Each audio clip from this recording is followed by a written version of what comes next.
Time now for Michigan's #1 outdoor radio show, Mike Avery's Outdoor Magazine. Mike Avery has covered the outdoors in Michigan for more than 4 decades, and that tradition continues today.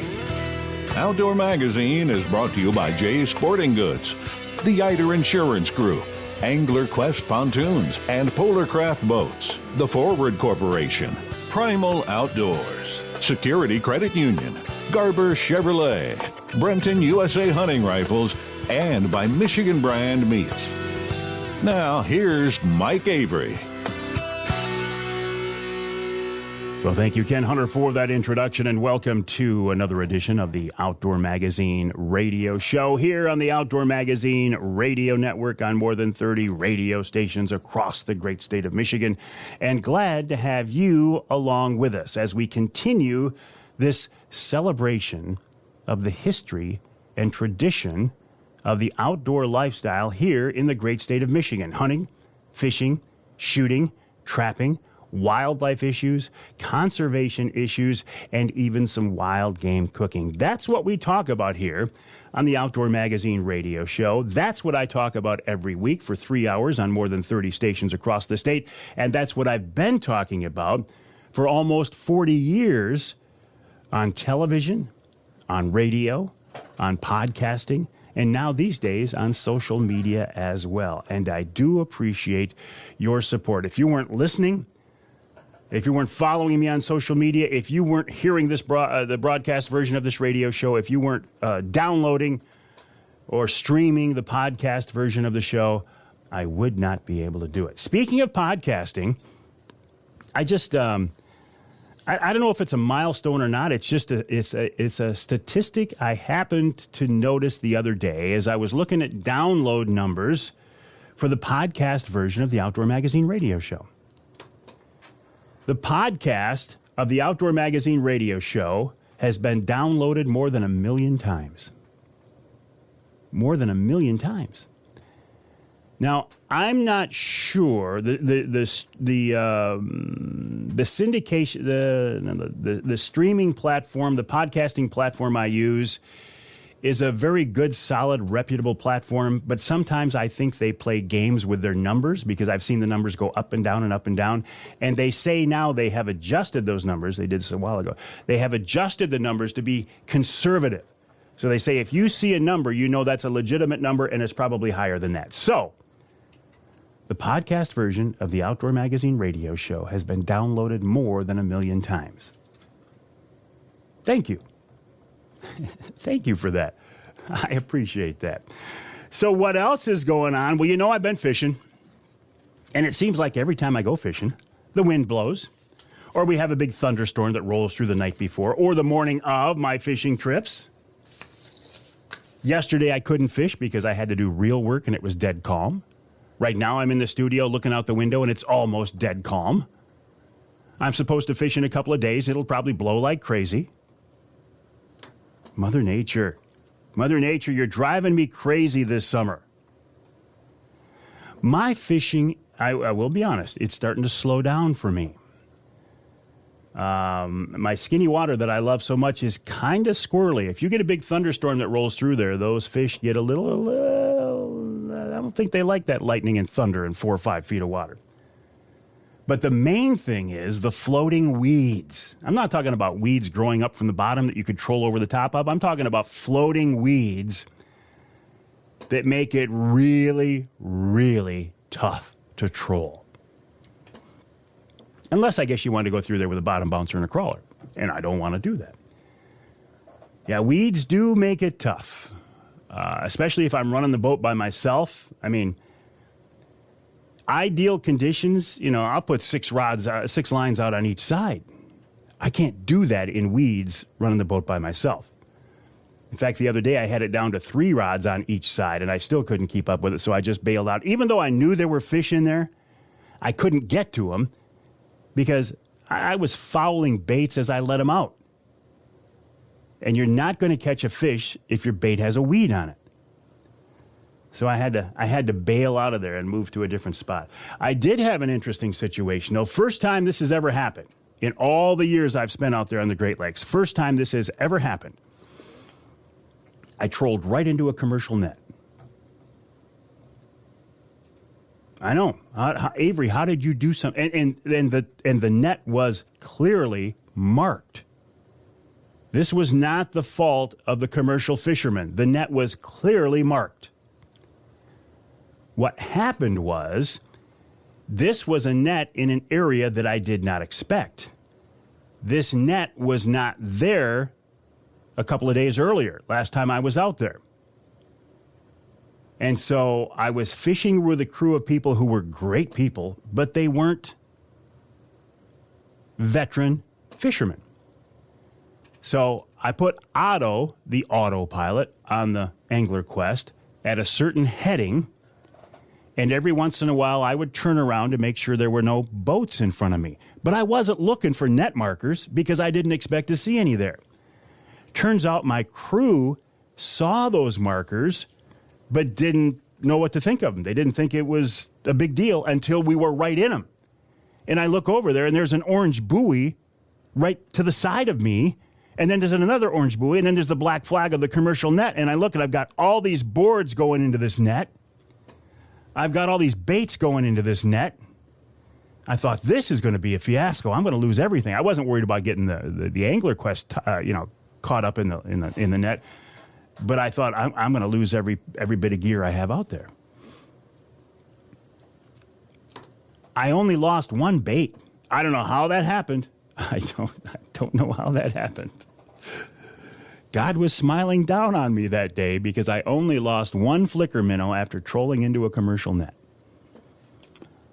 Well, now I know that net is there, so I'm going to avoid it. And again, it wasn't the commercial fisherman's fault. The net was clearly marked. I just wasn't looking for it, and the people who were on board didn't know what the buoys meant, so they didn't say anything. Speaking of taking people fishing who aren't really, who haven't had the experience before, yes, it can be frustrating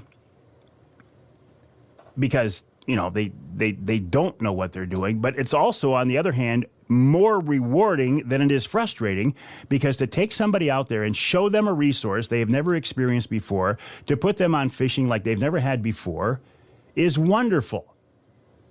I had one of the biggest fish of the summer a few days ago. A wonderful lady caught it.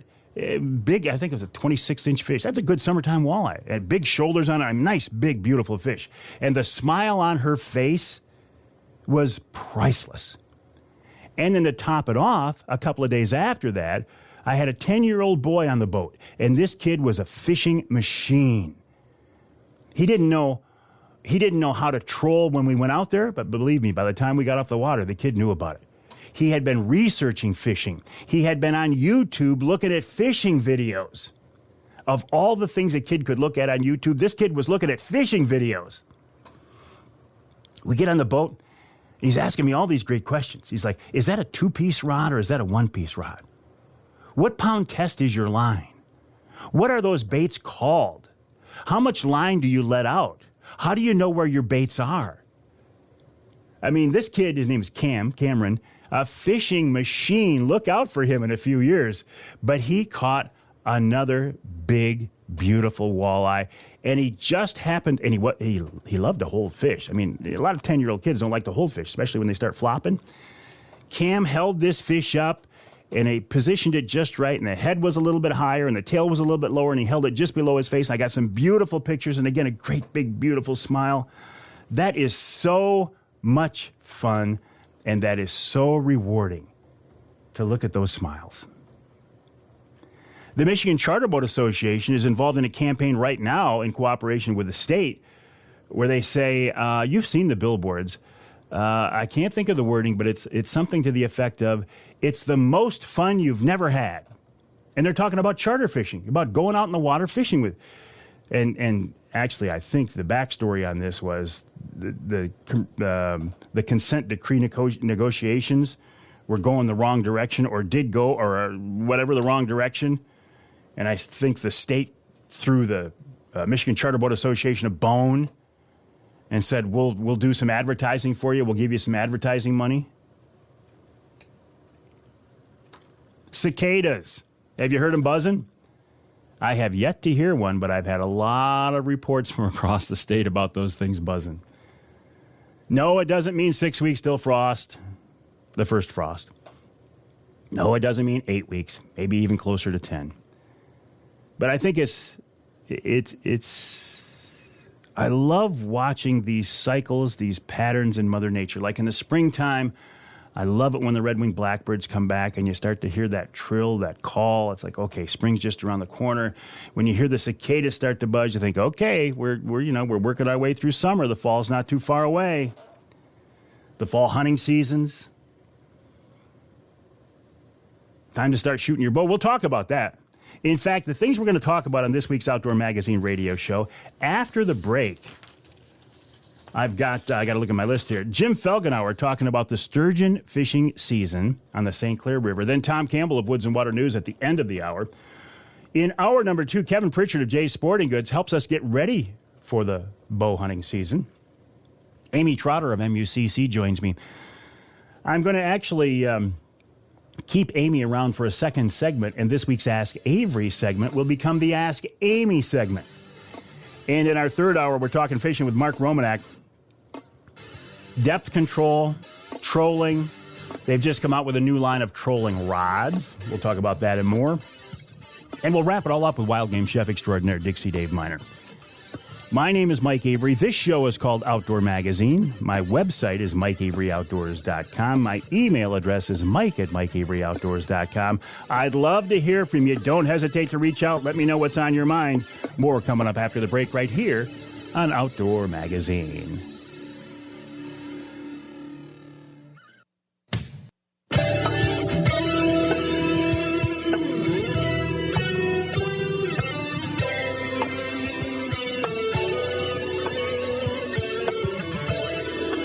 You can hear the Outdoor Magazine show in Alpena on WZTK 105.7 FM. You can hear us in St. Joe on WSJM 94.9 FM. And you can hear us north of the bridge in Newberry on WNBY 1450 AM. This segment of Outdoor Magazine brought to you by Killer Food Plots. Michigan-based Killer Food Plots can be your source for property management for food plots. Rich Krazan is the guy. The website, killerfoodplots.com, killerfoodplots.com. Last time we talked with Rich, we hadn't had the rain that we've got here recently, and he said he would hold off planting in July and start planting food plots again in August. I wonder if that has changed because much of the state got quite a bit of rain. So I will reach out to Rich. I'll get him back here on the show here very soon. We'll talk more about that. But August is a great time to get serious about putting your food plots in to have them ready for the upcoming hunting season. Again, the website, killerfoodplots.com. That's killerfoodplots.com. When you look at the outdoor recreational opportunities here across the great state of Michigan, it is very impressive. We have a lot of critters to hunt. We have a lot of different types of fish to go after as well. The biggest one out there is a sturgeon. I think sturgeon they're amazing. They're like swimming dinosaurs. And we have a pretty good population here in our state, and that population is growing. In fact, we have a big enough population where sport anglers can now target those fish. Jim Felgenauer is with the St. Clair chapter of Sturgeon for Tomorrow. He's an avid sturgeon angler. He's a big promoter of the sturgeon fishery, and the fishery on the St. Clair River is now open, and Jim's with us to talk about that. Jim, welcome back to the show. How you doing, buddy? Good. How are you, Mike? I am doing wonderful. Have you had a chance to get out yet, or are you still chasing walleye at this point? No, I actually, it's a little early for me yet, but I'll be out soon. It's that time of the year. So the season's actually open, but as you say, most people wait, till closer to the fall or more into the fall to actually go after the fish? Yeah, in a lot of cases because of the amount of summer boat traffic out here on the river. Well, you are in a popular recreational boating spot, and to think that all these recreational boaters are driving over hundreds, if not thousands, of these giant fish is just a pretty cool concept to me. Yeah, Mike, and it's a great success story here. I was just looking at master angler entries. And when we first started Sturgeon for Tomorrow in about 2010, there were 9 master angler entries. In 2022, there were 110 master angler sturgeon registered. Well, just out of curiosity, how big does a sturgeon have to be a master angler? I believe 50 inches, Mike. Wow. And a 50-inch sturgeon would be how old? I wouldn't even guess. How many years old? Probably closer to 20 years. Okay. The other thing I was looking at here, and I talk to Andrew Briggs over at the fisheries office every now and again. We have one sturgeon here in the river that has been captured 12 times. And that over 13 years, that fish grew from 38.3 inches. He was originally 8 years old. In 13 years, he grew to 54.7 inches. Wow. What would a 54-inch sturgeon weigh? Similar to a muskie, about 30 pounds or so. But that fish had been caught 8 times by anglers and 4 times by the Michigan DNR. Yet, any one of those recreational anglers, if they had the right license or tag, could have kept that fish, right? Right. The interesting part is that all of those captures were during a time of the fish's life when he was within that slot limit of between 42 and 50 inches. So a lot of people that could have kept that fish released him. And back in the old days, the sturgeon didn't have the respect that you guys have helped create for it these days, in the old days. No, in the old days, not only with sturgeon, but when I was a young man, and I'm 69 now, nobody ever released fish. You kept everything that you caught. And going way back even, I think it was you who told me stories about, they'd stack these fish up like cordwood and actually burn them in the freighters? Yeah, that was 100 years ago. Yeah. And that's one of the reasons for the decline and why these fish are threatened species. There were habitat changes, there was overfishing, and pretty much attitudes were different back then. So, what we're trying to do in today's world is and I think we're being very successful. We're trying to adjust people's attitudes about how they think of the environment and the resource and how they utilize that. I agree. I think in general we're being quite successful, and specifically your St. Clair sturgeon population, you've turned it around completely. Jim Felgenauer, you've put an awful lot of time into this yourself. Why? What's the appeal? Why have you spent so many hundreds or thousands of hours in meetings, online, in phone calls to protect and encourage people to target these fish? Well, just because it's a great opportunity. We recognized that there was a niche here that needed to be filled. And, I had a discussion with a charter captain a while back about what's a big fish. And I think we figured out that most people in Michigan have never caught a fish over about 40 inches or 40 pounds. And we regularly catch fish much larger than that. So just trying to make sure everybody knows this fishery is available here, and it has just taken off. We have a bunch of people taking advantage of it and doing so very responsibly. And this isn't an incidental catch anymore. You've got anglers who now go out and target sturgeon. Oh, yeah, just by the hundreds of people. And we've got a good charter boat industry here now. So people that aren't normally able to access this, don't have the equipment, don't know how to do it, they have a great opportunity to come out here and learn how to do it from a lot of guys that are catching a lot of fish. Well, and I think that's one of the keys of promoting a resource is you've got to have the professionals, the charter captains out there who can take people out so folks don't have to rely on trying to figure it out themselves and having the right gear and the right equipment. I think, I think your guys down there and you, Jim, are doing a great job. Well, I appreciate that, Mike. So how do you target a sturgeon in the St. Clair River?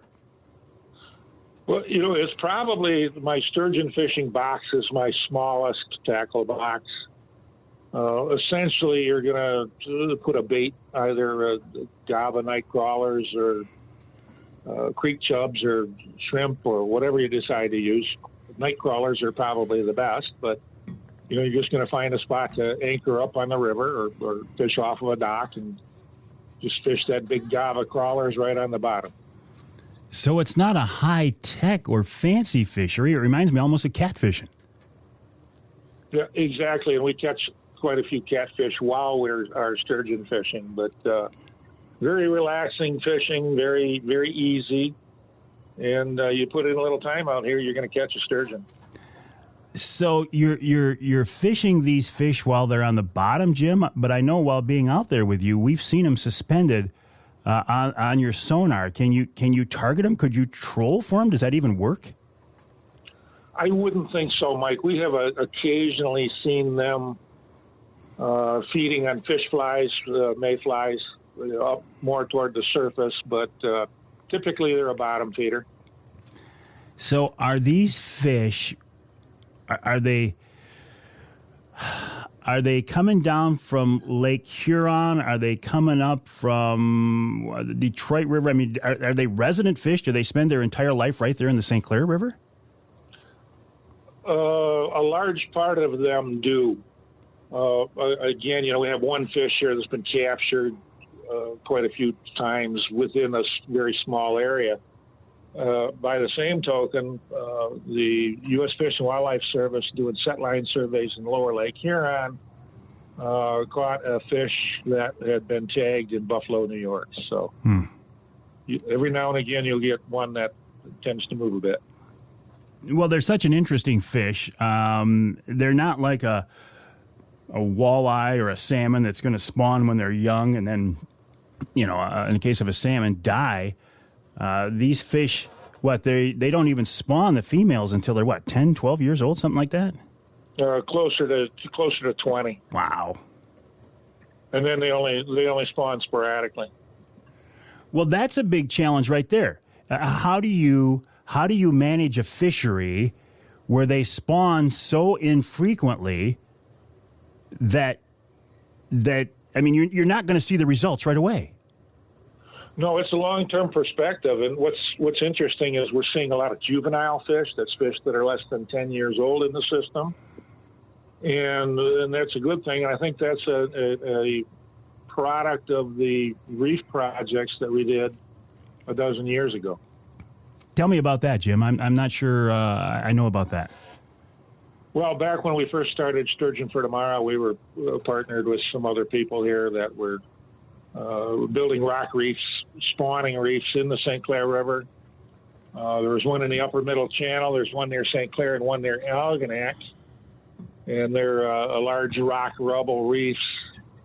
And since those were installed, we've seen a big growth in the young sturgeon population.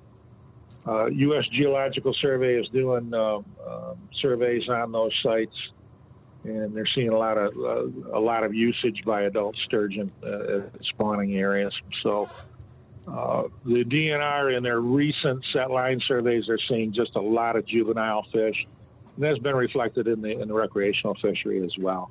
We're talking with Jim Felgenauer of the St. Clair chapter of Sturgeon for Tomorrow. The website, stclairsturgeon.org, stclairsturgeon.org. We've got to take a break here in the Outdoor Magazine show. When we come back, I want to talk more with Jim about this wonderful resource. I mean, can we find fish the entire length of the river? Are there certain hot spots? Where should we go? Can we reach them from shore? People don't have a boat. Are there piers? Are there fishing docks when you can go out and lob a big gob of night crawlers on the bottom and have a chance of catching a sturgeon? Yep, for sure. There's the Pearl Beach Pier. They're doing some renovations there. It's adding a bathroom. It's a great opportunity here. All right, Jim, hang tight. We got to take a break here in the Outdoor Magazine show. Talking with Jim Felgenauer, stclairsturgeon.org. That's stclairsturgeon.org. More coming up after the break right here on Outdoor Magazine.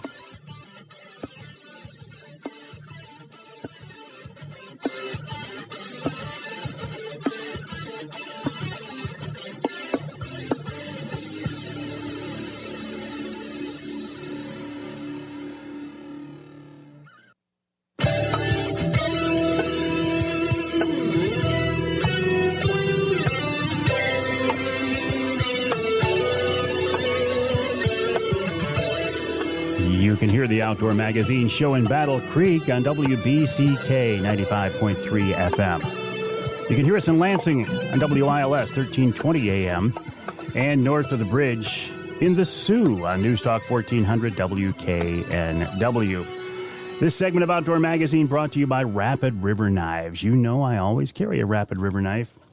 I think a knife is just a great tool. It's a valuable tool. You're always reaching for a knife. So why not carry and use and own a knife made by craftsmen in Michigan's Upper Peninsula at their shop just east of Rapid River on US 2. In fact, I would encourage you, if you can, to stop by that shop and take a look at it. You can. It's a very impressive facility. You can see all kinds of different mounts.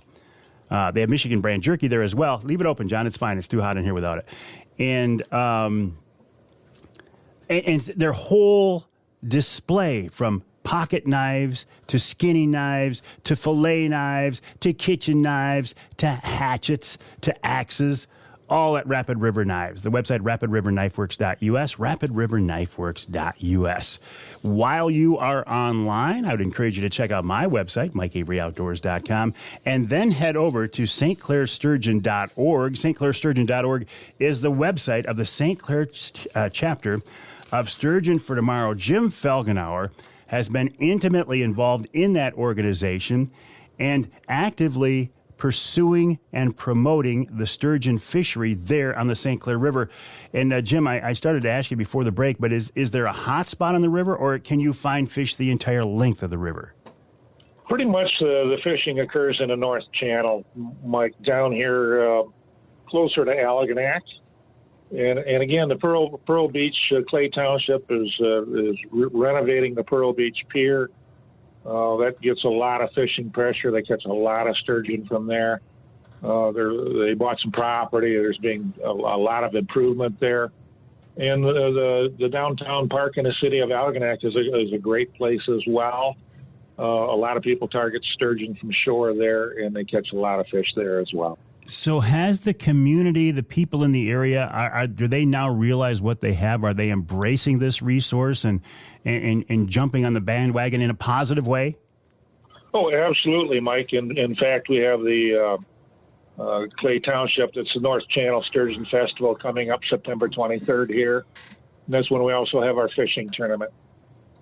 Now, that tournament sees some pretty interesting numbers and some pretty big fish based on past years. Right. Last year, and our tournament's limited to 35 boats. Runs 14 hours over the course of one night. And last year, those 35 boats landed 118 sturgeon. Wow. There were 3 fish over 70 inches. So the resource is now at the point where if you know what you're doing, you can go out and target these fish and have a reasonable expectation of actually hooking one. Yes, one boat had 20 fish. If you hook a sturgeon, are you likely to land a sturgeon, or is it two different things?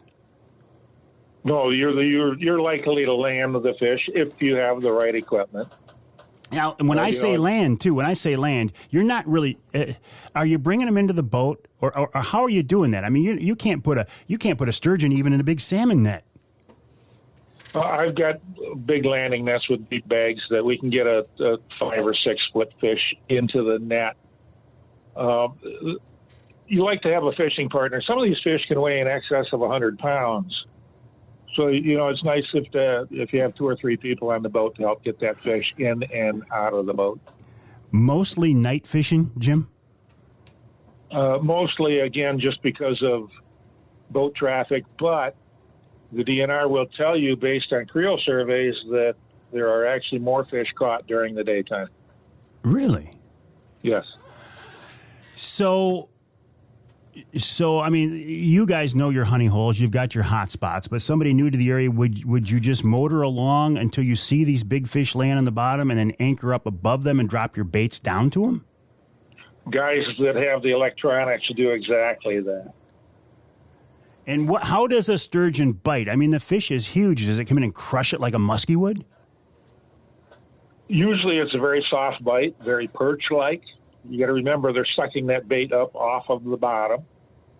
But once they realize they're hooked, sometimes they'll bulldog to the bottom, and sometimes they'll jump like a tarpon. But it's a good fight. You need heavy-duty tackle. We use 50-pound line on heavy rods and bait casting reels. So I've seen pictures and video of tarpon jumping next to the boat. Are you ever going to see a sturgeon come up and jump right next to you? Are you going to see them out of the water when you're hooked onto them? Oh, well, yeah, I've seen that not uncommonly at all. That's got to be a rush. It is. And, sometimes if a fish picks up your bait, runs upstream. We've actually had fish that are jumping out of the water that we didn't realize were actually on our lines until we picked up all the slack and figured out that fish was attached. It sounds like a lot of fun, Jim, and I appreciate the fact that you guys have worked so hard to help restore this fishery and promote this fishery. Keep up the good work, and you and I will talk again. All right. Thanks, Mike. Thank you, Jim Felgenauer of the St. Clair chapter of Sturgeon for Tomorrow, stclairsturgeon.org. That's stclairsturgeon.org. I've had the opportunity to fish with Jim a couple of times.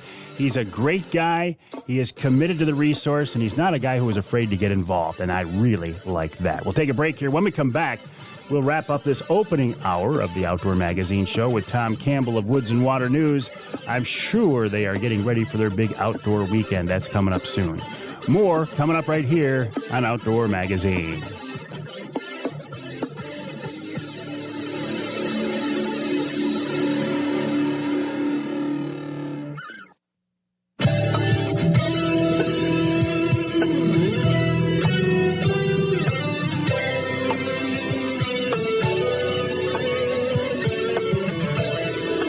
You can hear the Outdoor Magazine show in Carroll on WKYO 1360 AM and WIDL 92.1 FM.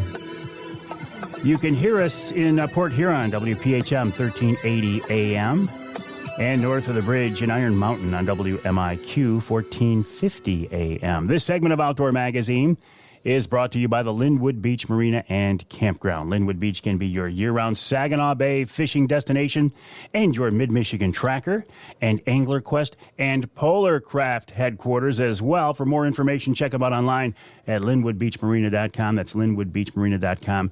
Great facilities, great people, great service. What more could you ask? LinwoodBeachMarina.com.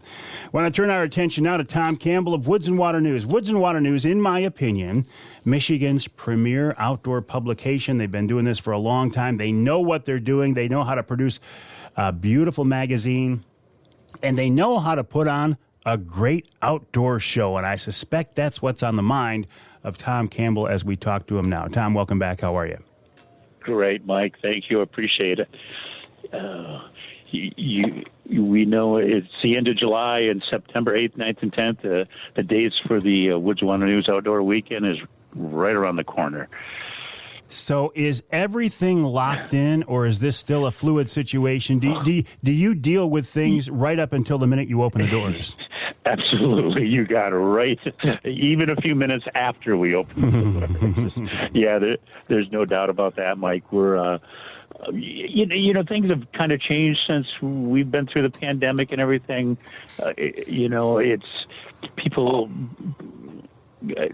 don't commit quite as fast, I guess I should say. Mm-hmm. So we're working with it, but it's going to be great. We did nail down our seminar schedule, and I'm so excited to announce that we've got John Eberhardt joining our group this year. And of course, we know what a great deer hunter John is, and the vast knowledge he has about deer hunting, and he'll be sharing it with the showgoers the whole weekend on Friday, Saturday, and Sunday. And he'll be joining the likes of Adam Lewis, who, to us, he seems like the young guy, Mike, but he's been doing this for 30-some years, too. And he's just come up with he's doing a new educational podcast for deer hunters and creating a Deer IQ program. So he's going to be talking about that and fantastic information. And then, of course, we got Another Tony LaPrade, a legend, and if anything you want to know about managing deer on your property, it's beyond just food plots. So Tony does a great job for us every year, and we can't go without mentioning one of our most popular. Still, after all these years, is Steve Francis is from Country Smokehouse. He does a live deer field dressing right on the spot. Talks about field dressing and managing your meat, and it's always a popular topic on Saturday. Tom, why do you guys do this? Why do you spend all this time and effort and blood, sweat, and tears and money to do this show? No, seriously, your lives would be much easier. Your summers would be much more relaxing if you didn't do this. What's the driving force behind this?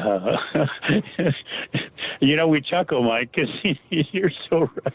But actually, it's what we do. It's what Woods-n-Waternews magazine's all about. Our publication. We want to celebrate that outdoors. We want to brand it. We want to make it positive. There's some news out there about us losing a little bit of favoritism with the general public about hunting and fishing in the outdoors, how we're treating it. So if we can do positive things like this and give opportunities for clubs and organizations to get the word out about the value of the outdoors, it's just it's that circle of life, that's what we do, and that's what we're going to keep doing. It is the single biggest celebration of the outdoors that I've seen here in Michigan, and you guys do it every year. Every year. And one more. Just keep plugging away. So the dates again, Tom? It's September 8th, 9th, and 10th at the Fairgrounds in Emily City. And we go Friday afternoons, all day Saturday, and all day Sunday. More info. I know Woods-n-Waternews is your main website, but you also have a website just for the show, don't you? You got it. That's the outdoorweekend.net. Outdoorweekend.net. And if somebody wants to be a vendor, because I think one of the most wonderful things about this show is it provides a venue, it provides an outlet for the little guy, the new people coming into the industry. Can people still get involved? Yeah, absolutely, Mike. They can go to the outdoorweekend.net and get some information, and then they can call us, email us, get in touch with us right away. We'll work with them. We'll get them a good vendor space. We'll work on that and keep everybody happy. Now, keeping people happy. That's what we're all just trying to do. Keep people happy, educate people, encourage people to get outdoors, and promote the history and tradition of. And you guys do a great job of it, Tom. Keep it up, and we'll talk again. All right. Great. Thanks, Mike. All right. Tom Campbell of Woods-n-Waternews, their website, woods-n-waternews.com or outdoorweekend.net. We'll take a break here for the top of the hour on the Outdoor Magazine Show. When we come back in hour number 2, we're going to talk a little bit about the upcoming fall hunting seasons, in particular, bow season. If you are a bow hunter, this is the time to start getting ready. We're going to talk with Kevin Pritchard of Jay's Sporting Goods. He's the manager of the archery department at Jay's Clair store. Talk about how to get ready, the new gear that's out. There's always gear and gadgets and more. And then Amy Trotter of MUCC will join me as well for 2 segments, including the Ask Avery segment. But this week, it's going to be the Ask Amy segment, coming up in hour 2 of Outdoor Magazine.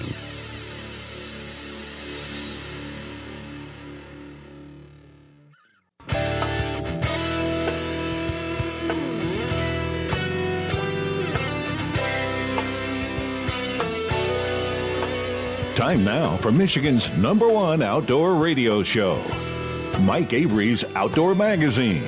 Mike Avery has covered the outdoors in Michigan for more than 4 decades, and that tradition continues today. Outdoor Magazine is brought to you by Jay's Sporting Goods, the Eider Insurance Group, Angler Quest Pontoons and Polar Craft Boats, the Forward Corporation, Primal Outdoors, Security Credit Union, Garber Chevrolet, Brenton USA Hunting Rifles, and by Michigan Brand Meats. Now, here's Mike Avery. Well, thank you, Ken Hunter, for that introduction, and welcome to hour number 2 of this week's Outdoor Magazine radio show here on the Outdoor Magazine radio network on more than 30 radio stations across the great state of Michigan. And so glad to have you along with us. You know by now that for the past little while, I'm making a big deal about the fact that this is a radio show. It's not originally a podcast. It is a radio show, and the best way to listen, I think, if you can, is on your local AM or FM station. But if you can't, if your local affiliate, if your local radio station doesn't carry all 3 hours, or if you live in some part of our state not covered by the broadcast signal, isn't it nice to know that there is a podcast version of the show available? You can hear the podcast on my website, MikeAveryOutdoors.com. It's on my Facebook page. It's on Amazon Music, Audible, Twitter. Who cares about Twitter? LinkedIn, Apple, Google, iHeartRadio, SoundCloud, Spotify, TuneIn, Stitcher, Player, Deezer, FM, Odyssey, and even on YouTube. And I found some interesting stats the other day, and I wasn't really looking for them, but I was looking at some stats. I was just curious, how many times has the podcast version of the Outdoor Magazine radio show been downloaded? More than 1 million. More than 1 million downloads of the podcast version of the Outdoor Magazine radio show. So I think that's kind of a big deal. And I have you to thank for it, and I do thank you for it. Speaking of podcasting, I also do monthly podcasts for Offshore Tackle, Angler Quest Boats, Primal Outdoors, and Polar Craft Boats. And when we're done here in the studio recording this week's radio show, we will record this month's Polar Craft podcast, talking with Captain Bobby Sullivan, who was on the radio show last week, talking to Bobby about fishing for walleye, fishing for salmon, and fishing for fall steelhead in his Polar Craft boat. So keep an ear out for that. Right now, though, we want to help get us ready for the fall hunting season, which is coming up fast now, right? It's just around the corner. And if you are a bow hunter, you probably know this. And you probably know it's time to start getting ready. When I start thinking about getting ready for the fall hunting seasons, in particular archery season, I think about my friends at Jay's Sporting Goods. Kevin Pritchard is the manager of the archery department at Jay's Clair store, and he's with us now on the Outdoor Magazine phone line to help us get ready and talk about a few things. Kevin, welcome back to the show. How you doing? Good, thank you. Hey, listen, last time I saw you, or one of the more recent times I saw you, I was actually at Jay's to buy a bow, to buy a crossbow, and you guys were a lot of help. I love that crossbow, and I appreciate the advice. Yeah, it's awesome. Thank you. And also, didn't I see something? Aren't you guys having a deal right now where if somebody brings their bow or crossbow in for a little preseason tune-up, aren't you guys offering something for that? Yeah, what we're offering, if you order or purchase a set of string and cable sets, we're going to give you a $20 gift card. How long is that good for? That is going till August 1st. August 1st, okay. Oh, good. I'm glad our timing is good then. Because obviously, I think one of the reasons you're doing this is to encourage people to come in early and not wait till the last minute. Right. What about these bows these days, Kevin? I don't care if it's a compound, a crossbow, or whatever. I mean, how much maintenance goes into these things, and what should we be looking for? That's the main thing, especially with the crossbows.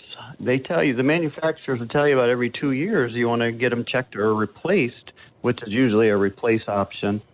And that high-performance stuff, you better get it done or it's going to break.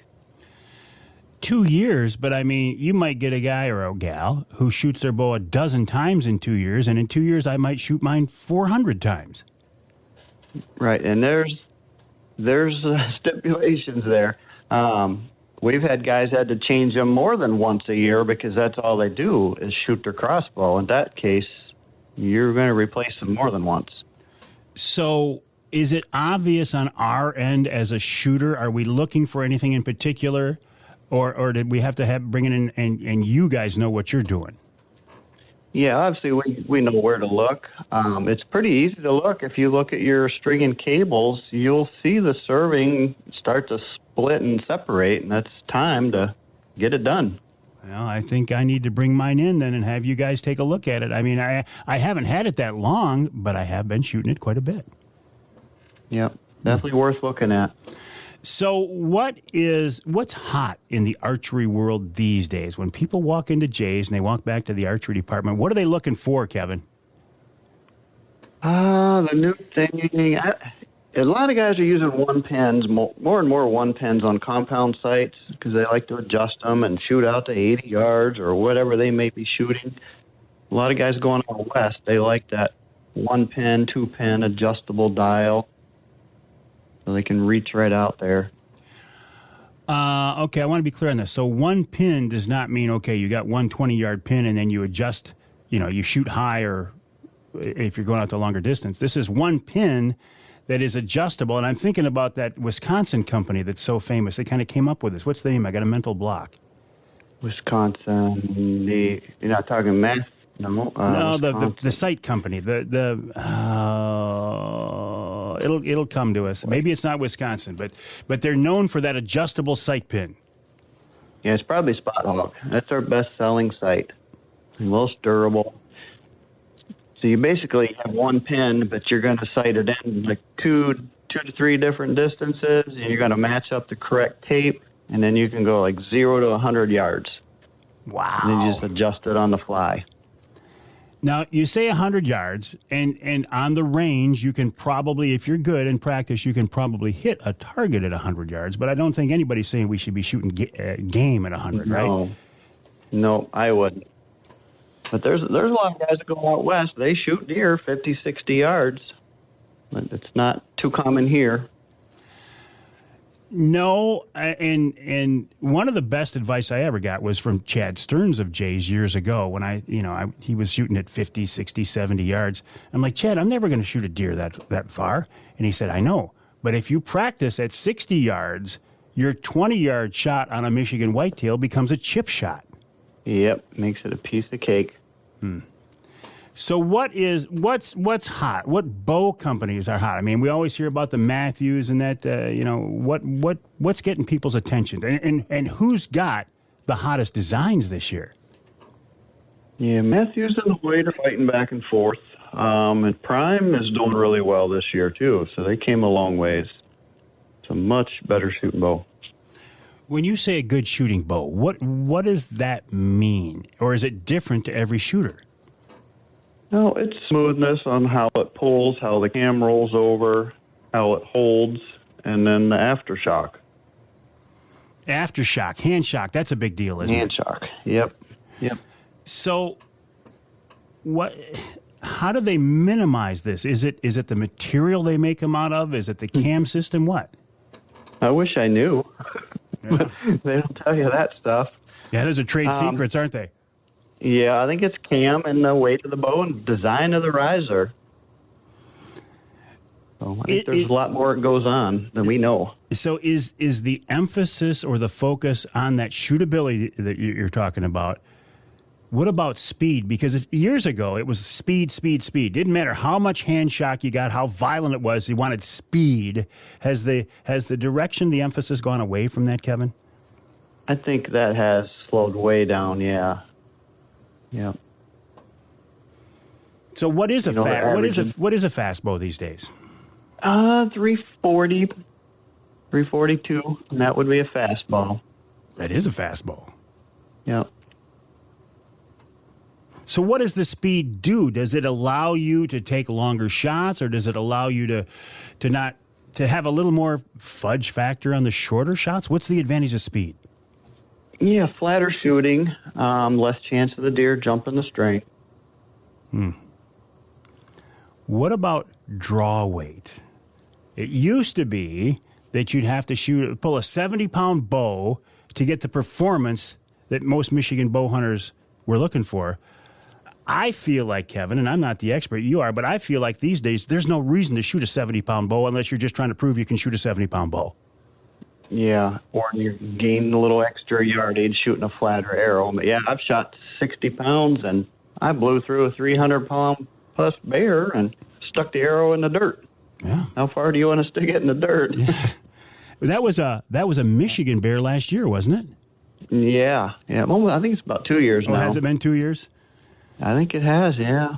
Did you set up your bow for bear hunting any differently than you would for a whitetail hunt? No. The only thing is I get in a thicker spot, and I don't shoot over 20 yards at a bear. I get them to come in close. And I kind of set my deer hunting situation up the same way. The thing about bears, and maybe we're getting off topic here and we can pick it up after the break. The thing about bears that some people like is an expandable head. Listen, we'll talk more about that with Kevin Pritchard after the break. We're talking with Kevin Pritchard of Jay's Sporting Goods, the website jaysportinggoods.com. That's jaysportinggoods.com. I have worked with the folks at Jay's for a long, long time. I think they're great people. I think they have beautiful facilities, and they're very knowledgeable. And when I have questions, I don't hesitate to reach out to the folks at Jay's, including Kevin. I've reached out to him many times. jaysportinggoods.com, jaysportinggoods.com. So after the break, we'll talk about getting ready for the upcoming hunting seasons, including bear season. You know, do you need a different broadhead? Do you need an expandable for bear because they've got all that fur on them? That and more coming up after the break with Kevin Pritchard of Jay's Sporting Goods, jaysportinggoods.com, right here on Outdoor Magazine.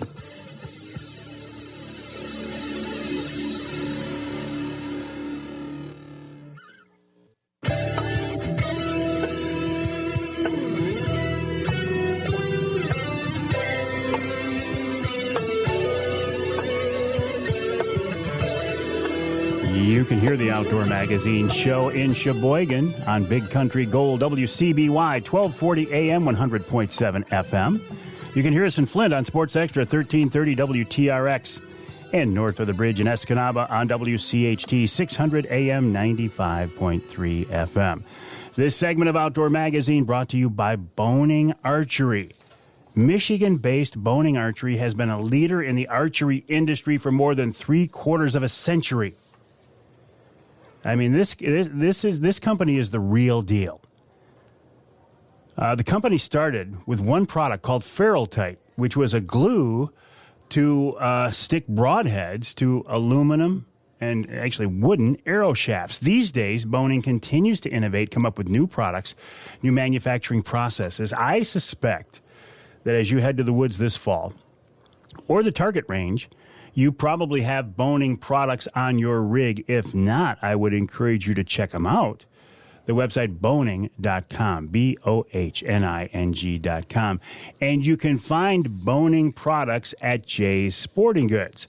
We're talking with the manager of the archery department at Jay's Clair store. His name is Kevin Pritchard.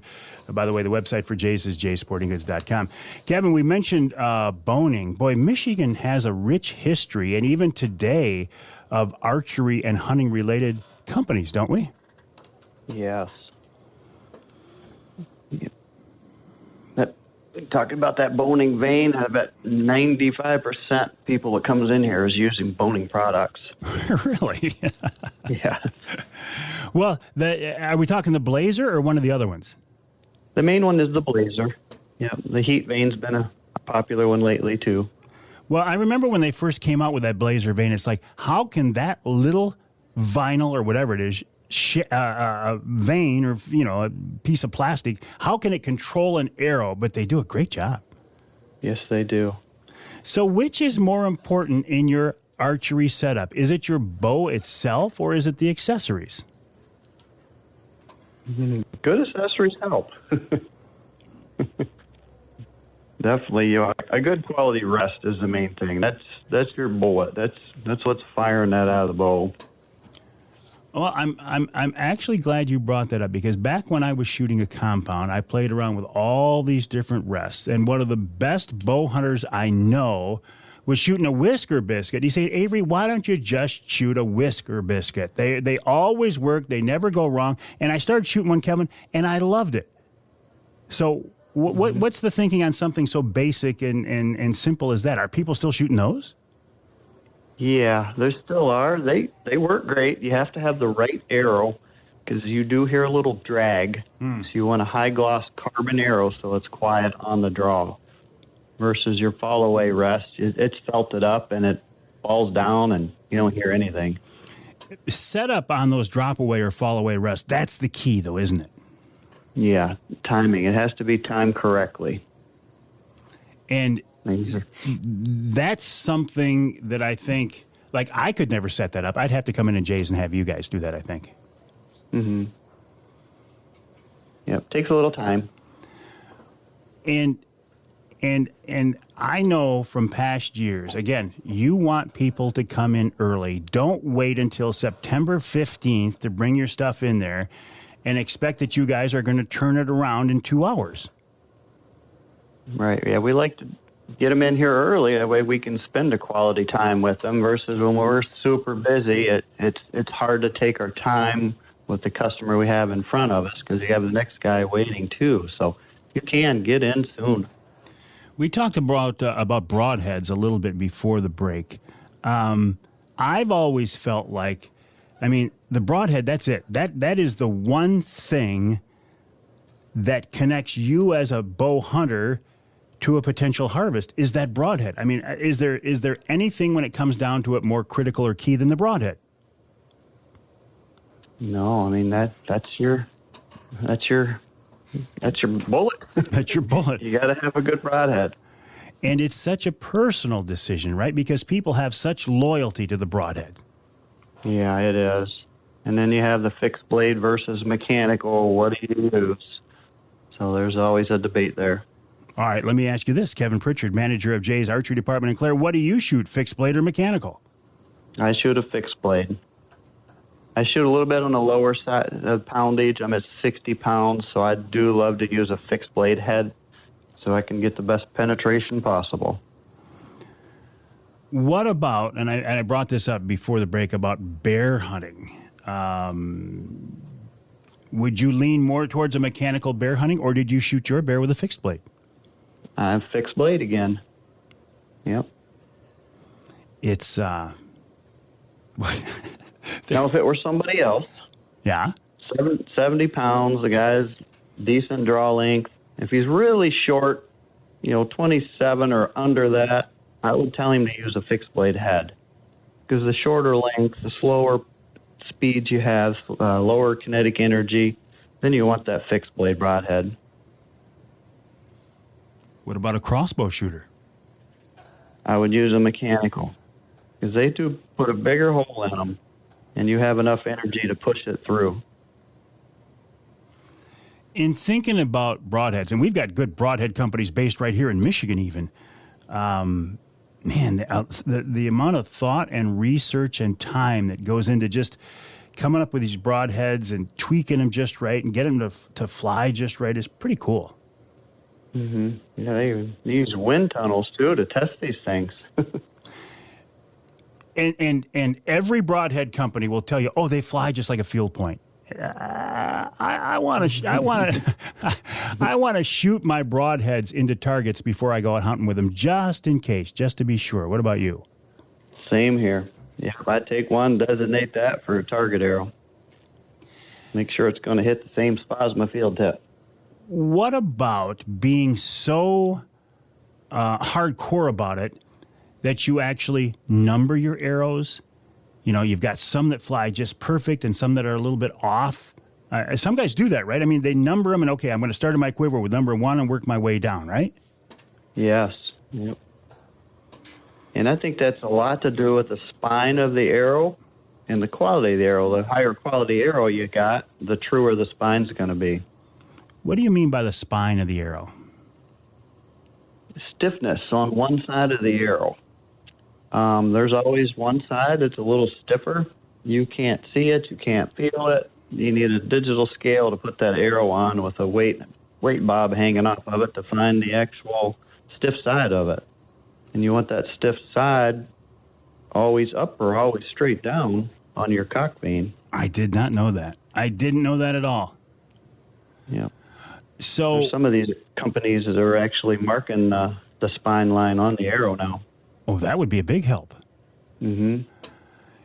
So is there any reason to still be shooting an aluminum shaft? Doesn't everybody shoot carbon arrows these days? God, most of us, I don't even sell an aluminum arrow anymore. Really? Yep. What was it, the double X75 and things like that? That's how we used to designate them? Yeah. Yep. So wasn't it Easton that made all the aluminum arrows? Do they make carbon shafts now? Yes, now they're carbon. They still make some aluminum arrows. It's just I don't have enough sales in them that a couple years back we got rid of them.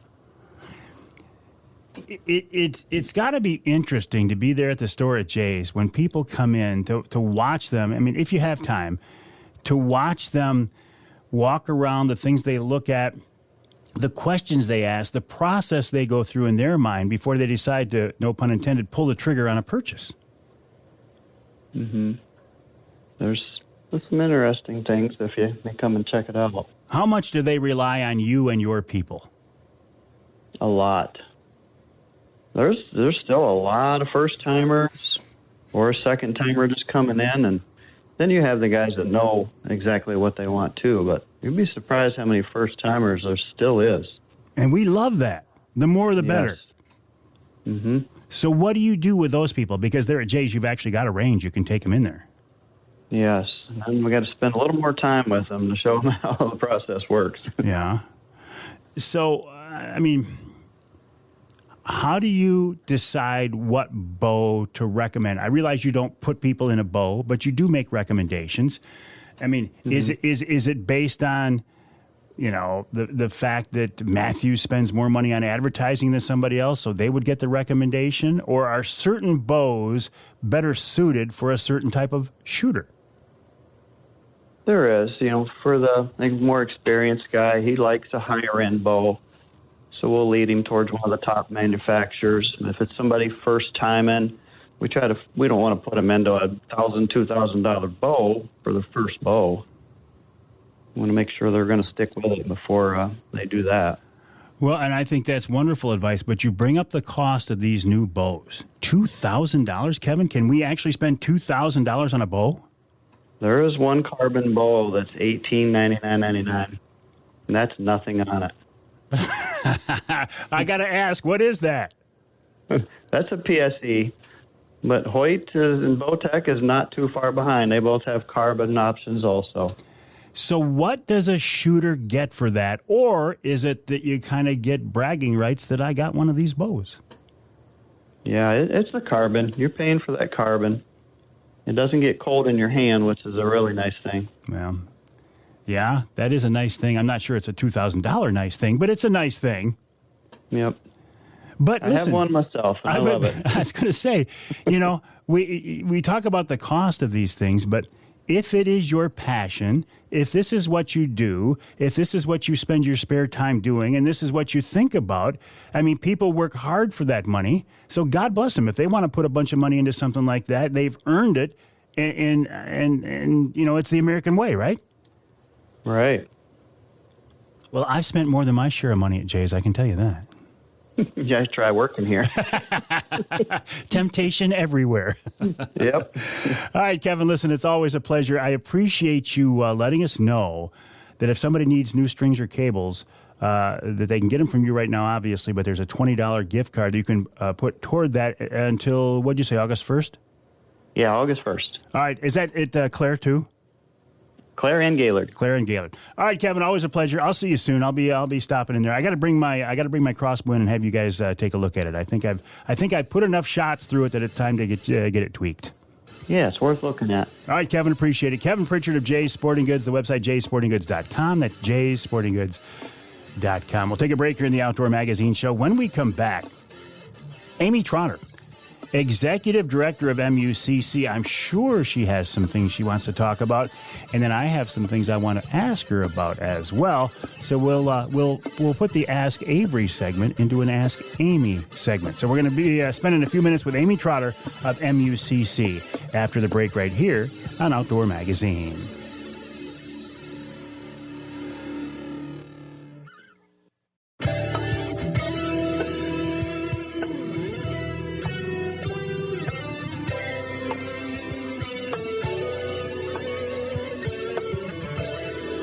You can hear the Outdoor Magazine Show in Houghton Lake on the Twister 92.1 WTWS. You can hear us in Holland on WHTC, that's 1450 AM, 99.7 FM. And you can hear us north of the bridge in Marquette on WDMJ 1320 AM. This segment of Outdoor Magazine brought to you by VersaSkins, Michigan-based VersaSkins. Just change your skin for the season you're in. Why buy a bunch of different sets of hunting clothes and spend the extra money on those when you can buy one good quality set and then change the pattern? You can snap on and zip on an outer skin to change the camo pattern. Versa skins change your skin for the season you're in. And company owner Paul Perrone knows there's a need out there for big sizes. So he's come up with 4 or 5, I think even 6X. So if you need something like that, get in touch with the folks at Versa Skins, versaskins.com, versaskins.com. And I'm sure that Versa Skins, we were talking with Tom Campbell of Woods-n-Waternews in the first hour, I'm sure Versa Skins will be at the big Woods and Water show coming up the first weekend after Labor Day. Again, the website, versaskins.com, versaskins.com. Want to turn our attention now to a group, an organization that I have much respect for, MUCC, Michigan United Conservation Clubs, the website mucc.org, mucc.org. I think MUCC does a great job. They get involved in some pretty interesting and some pretty intense situations, conversations, negotiations when it comes to our hunting and fishing heritage here in Michigan. Amy Trotter is the executive director of that group, and she does a very, very nice job. And I'm really fortunate this week that I've got her on the Outdoor Magazine phone line to spend some time. Amy, welcome back. How are you? Well, thanks so much for that introduction, and I'm doing great. So I'm thinking, well, it's midsummer. Things are slow in Lansing. Amy's got her feet up on her desk. She's playing with the kids. You're going fishing. You're going barbecuing. Nothing else going on, right? Oh, right. Yeah, nothing like that. Nothing at all. So what is on your list? What do you look at every day these days that's got your attention, Amy? Well, I will say the legislature is a little slow this time of year, but we actually just had some success last week. So we had some bills in the hopper that had been moving along, and they just actually got signed into law last week. What were those, Amy? That was Senate Bill 52. So we've talked a lot about the deer registration process. Yeah. Over the course of time, and those fines were really not commensurate with a violation of a failure to report. And so we had to go to the legislature and ask for a lighter violation penalty for your failure to report a deer harvest. So it went from a misdemeanor down to a civil fine. So you still are supposed to report. You still have to report, right? Correct. Yep. Nothing's changed. Honestly, I mean, I doubt if it actually happened, but somebody could have gone to jail for not doing that under the previous guidelines? Correct. Yeah. Any violation of the Natural Resource Commission orders is usually an automatic misdemeanor. And then the legislature has the choice to either enhance those penalties in the case of poaching, for example, or to actually decriminalize those violations for like things, failure to label your ice shanty correctly. So did you, in effect, go over the heads of the DNR and NRC and get this addressed? Is that what basically happened? No, this was something that we actually worked with the DNR and the Natural Resources Commission on. It's something that they didn't have the power to do themselves. We did have to go through to change statute to allow for this. So what is the relationship between MUCC, DNR, and NRC? I mean, you don't always agree with what they do, yet you find yourself, you've always got to work with them. So it can't be too much animosity. Well, we really do try to communicate often, and sometimes those communications are private, one-on-one and being a little more candid. But then we do have to have those public communications so that our members hear us and see us addressing the Natural Resources Commission to represent them. So we have to do both of those things. And we really try to, give a heads up if we're going to be critical in public so that they know that it's coming and they understand a more deeper reason as to at least why. our members really drive our grassroots policy. It's not me or Justin sitting here in Lansing that do those things.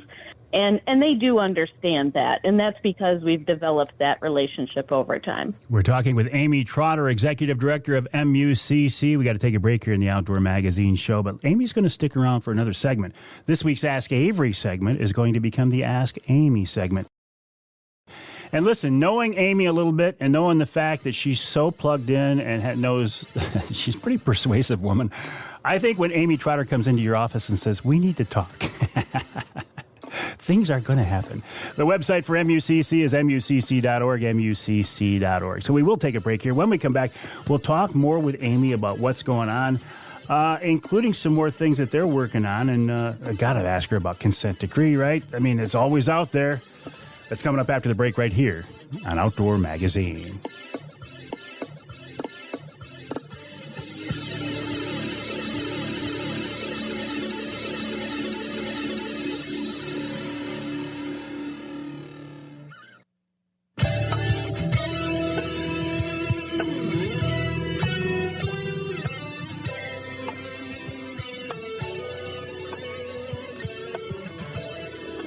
You can hear the Outdoor Magazine show in Houghton Lake on 98.5 WUPS. You can hear us over in Manistee on WMLQ 97.7 FM. And you can hear us in the Thumb on WMIC 660 AM 95.3 FM. The Ask Avery segment is brought to you each week by my friends from Security Credit Union. Security Credit Union loves to work with outdoorsmen and women, and they can help you with your next outdoor adventure. Check them out online at securitycu.org. That's securitycu.org. You know this by now, but the way the Ask Avery segment works is this is your chance to get involved in the content of the show. If you have a question for me, or a question maybe you want me to forward on to somebody else in the DNR, or MUCC, send me an email to Mike at MikeAveryOutdoors.com. That's Mike at MikeAveryOutdoors.com. So this week's Ask Avery segment is actually becoming the Ask Amy segment because Amy Trotter, the Executive Director of MUCC, is on the phone line with us. The website for MUCC is mucc.org, mucc.org. So, Amy, I'm going to throw out a broad-based question for you here then. You talked about the penalties for not reporting your harvest. What else is on your list? What else are you guys working on right now? Well, there was a lot of discussion about deer regulations at the Natural Resources Commission this summer. But really, for some people they're cheering and some people they're booing, but there wasn't a lot of change actually made at this go-round of the deer regulation cycle. But one thing we heard very clearly from the chair, NRC Tom Baird, is that he's not done having that conversation. So I suspect, and we're kind of in private communications now, but I think there will be a little bit more focused conversation moving forward as it relates to deer hunting and deer regulations. Maybe in the style that the Bear Forum or the Fur Harvesters Work Group works, where there's actually a concentrated body, an advisory group that gets together on a regular basis to kind of hash some of these things out before it hits the Natural Resources Commission agenda. Because they've gotten overwhelmed with information, and it's, of course, all conflicting because, deer hunters are, if anything, divided on kind of what to do with the future of our hunting opportunities. So there is going to be more work on that, and we're really looking forward to taking part in that. What about guiding commercial fishing legislation? You're working on something there? Yeah, on the guiding issue, we did have a series of bills pass the Senate in a bipartisan fashion, which is very exciting for us. It's something we've been working on for 7 or 8 years now. It's really just to set a pretty low bar to get guides in Michigan registered. So this isn't the Great Lakes charter boat captains. This is all the inland hunting and fishing guides. To get them registered, to get a better understanding of where they operate and the kind of effort they're putting in taking clients out, and then really just to make sure that we don't have poachers or violators, helping assist our novice hunters and anglers to get access to the outdoors. So it's a great piece of legislation. It's changed over the course of time, and we hope this fall it will be taken up in the House of Representatives. And before we let you go, consent decree negotiations, decision, I mean, what are we just waiting for the official word on this now? We are waiting for some official word from the courts. We had our day in court, a couple days actually, in May, and we feel that we've provided a lot of information. We had a disappointing ruling in the Court of Appeals that we did not get our intervention status we had been trying to pursue, but they did say that our arguments are based on the resource and care for the resource, and that those arguments should be listened to. So we know it's all in the judge's hands, and he's heard basically all sides of the arguments now, and we are still waiting for some kind of direction from the courts of whether there's certain items that have to go back to the drawing table, or if he's going to make a ruling on this. You're a patient woman, Amy Trotter. Not really, so it's pretty hard on this one. Hey, why should somebody join MUCC?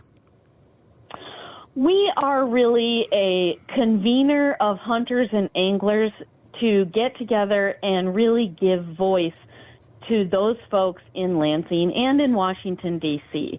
So if members drive our issues, they give us our priorities that we need to work on, and the only way to really affect the kinds of things we work on is to be a member and be part of the process. But know that every day and day out, we are watching all the bills getting introduced in the legislature. We are communicating. We are ensuring that people know when decisions are getting made.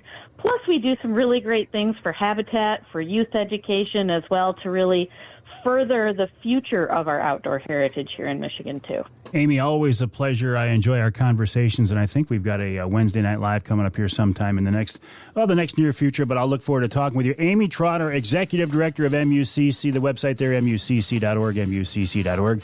And a thank you to the folks at Security Credit Union for making each week's Ask Avery /Ask Amy segment possible. Check them out online at securitycu.org. That's securitycu.org. We'll take a break for the top of the hour. When we come back, we're going to talk fishing with the man himself, Mark Romanack of Precision Trolling, and then we'll wrap it all up with wild game chef extraordinaire Dixie Dave Minar. That's right here on Outdoor Magazine.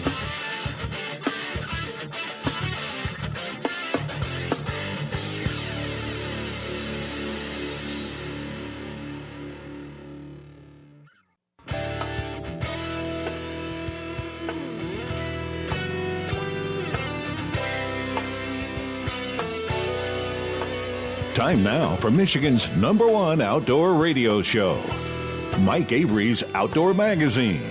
Mike Avery has covered the outdoors in Michigan for more than 4 decades, and that tradition continues today. Outdoor Magazine is brought to you by Jay's Sporting Goods, the Eider Insurance Group, Angler Quest Pontoons and Polar Craft Boats, the Forward Corporation, Primal Outdoors, Security Credit Union, Garber Chevrolet, Brenton USA Hunting Rifles, and by Michigan Brand Meats. Now, here's Mike Avery. Well, thank you, Ken Hunter, for that introduction, and welcome to hour number 3 of this week's Outdoor Magazine radio show here on the Outdoor Magazine radio network on more than 30 radio stations across the great state of Michigan. How are you? What have you been up to? You been having fun? Been outdoors? I certainly hope so. I mean, this is the time of year, right? This is the time of year when a lot of people make their memories.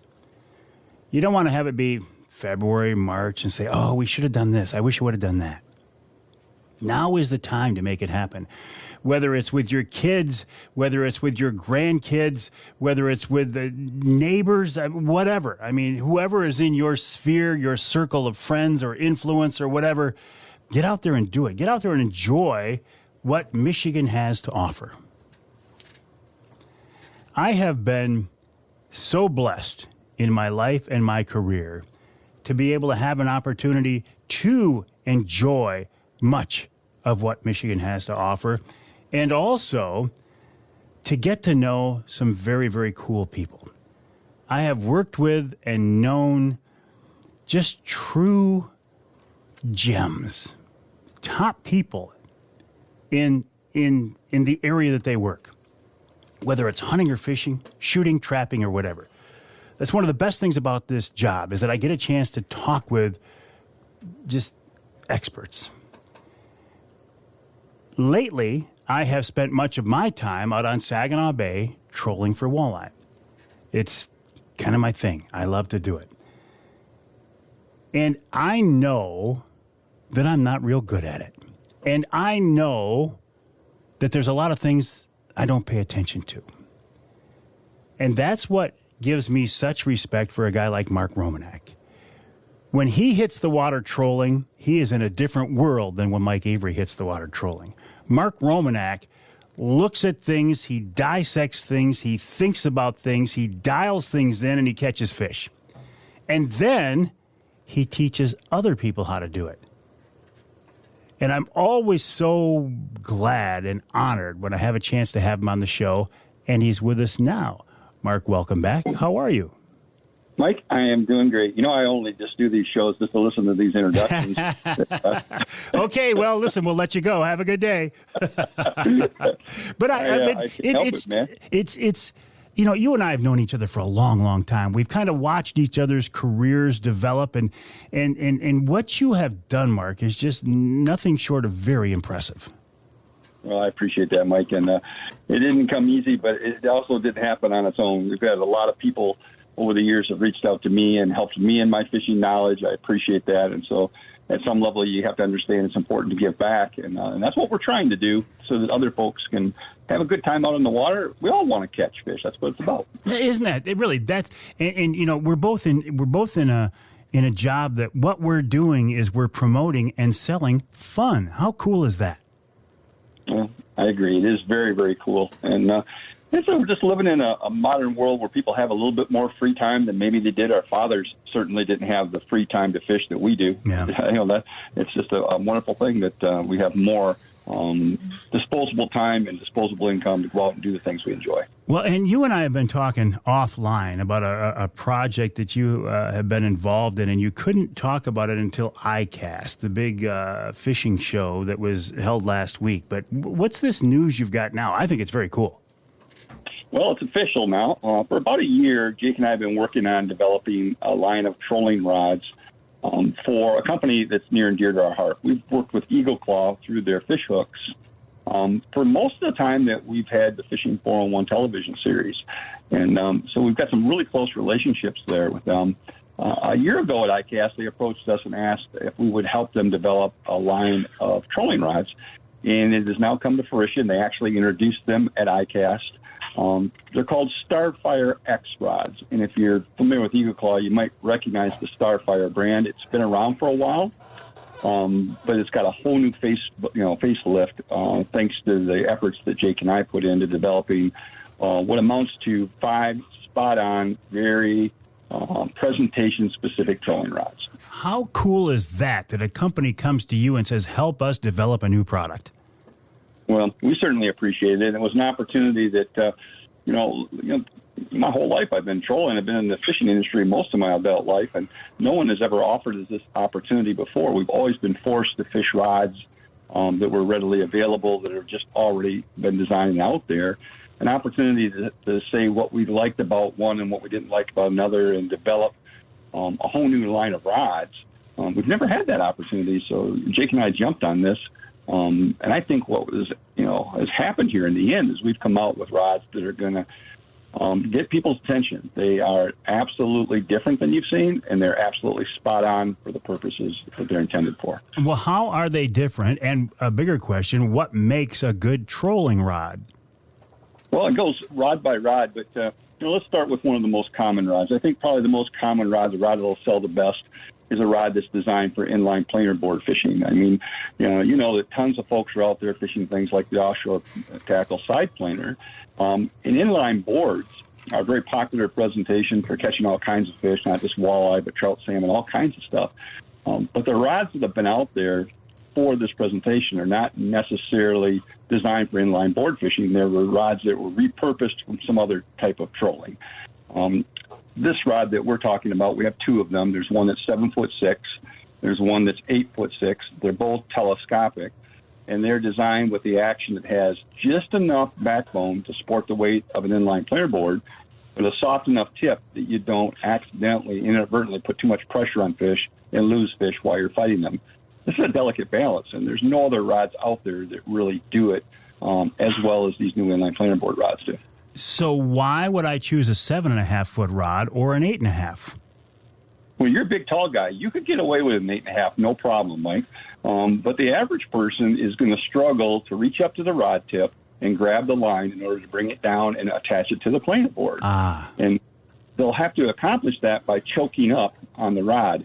And the problem with choking up on a rod is that now what happens is that you put that rod behind you on the floor. Somebody else in the boat maybe doesn't see that. They step back onto the handle of the rod, break the reel, or break the rod. It's a very common problem with inline planer board rods. And so we wanted a shorter one that was easier to reach the tip, so you could put the line on onto the planer board. And I personally, that's the style that I use. I like the 7'6" models, even though I'm over 6 foot tall. I think that that's the most efficient. But there's a lot of guys out there that want a little longer rod, especially the salmon guys who want a little bit more forgiveness in their rod for fighting big fish. They're likely going to choose the 8'6". So we offer both options: a 7'6" and 8'6". They're both telescopic, so they're going to fit in your rod locker no problem. Well, that was my next question. Why telescopic as opposed to a two-piece rod?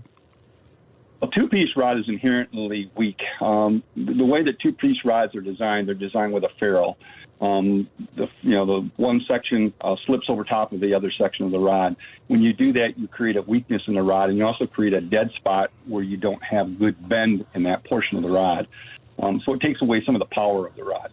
So a one-piece rod or a telescopic rod is by far stronger, and it has a much more forgiving action than a two-piece rod. Fiberglass, graphite, carbon, what are these made out of? All of the above. A good trolling rod does not need to be made out of high modulus carbon. Carbon is very light and very forgiving material, but it's also brittle. And as you know, trolling rods take a beating in a fishing boat. Yeah. And so we opted to go with a composite. They're part fiberglass, they're part graphite. And what you end up with is a rod that's affordable. You end up with a rod that's very durable, relatively lightweight, and it's a rod that, because it's affordable, you can afford to own a number of these. If you're a serious troller, you just don't have one or two trolling rods on your boat. You probably have 6 or 8 or 10. Or if you're a charter captain, you might have 16 of them on your boat. I suspect you have got a downrigger rod as well in this lineup. Yep. There's 3 downrigger rods. There's a 7.5, there's an 8-foot, and there is an 8.5 foot. I personally like the 8-foot model. That's the size that I think works best for what I'm doing. If a downrigger rod is too long, you have to choke up in order to grab the line off the tip of the rod in order to put it in the downrigger release. And so I tend to favor those shorter rods. And for me, about an 8-foot is a great compromise there. But all 3 actions are available, and all 3 actions are going to get the job done for folks. And are these on the market now, or they will be soon? They will be very soon. Normally when things are released at ICAST, it's somewhere around a month to 2 months later that they start hitting the marketplace. And so late summer, early fall, I think you'll be able to readily find these at major retailers across the state. Here in Michigan, the places you're going to look for them, of course, they'll be at Jay's Sporting Goods. They'll be at Frank's Great Outdoors. DNR Sports over in Kalamazoo, of course, would be carrying them as well. You'll find these rods at what I describe as pro shops. Sport shops that are privately owned, family-owned businesses is where you're likely going to find these. We're talking with Mark Romanack of Fishing 411, the website fishing411.net, fishing411.net. We've got to take a break here in the Outdoor Magazine show. When we come back, I have so many things I want to talk with Mark about, including talking a little bit more about these rods. Also want to talk about the baits that they came out. How are those being received? And we got to talk about trolling, precision angling, depth control, the app, the TV show. Always a lot to talk about. Talking with Mark Romanack of Precision Angling. Fishing411.net is the website.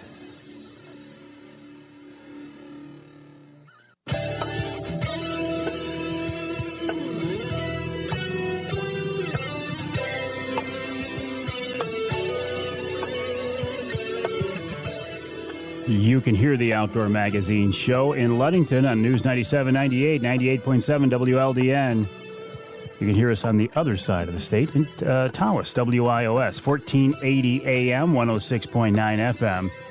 And you can hear us north of the bridge in Manistee on WTIQ, 1490 AM, 95.3 FM. This segment of Outdoor Magazine brought to you by Suspension Max.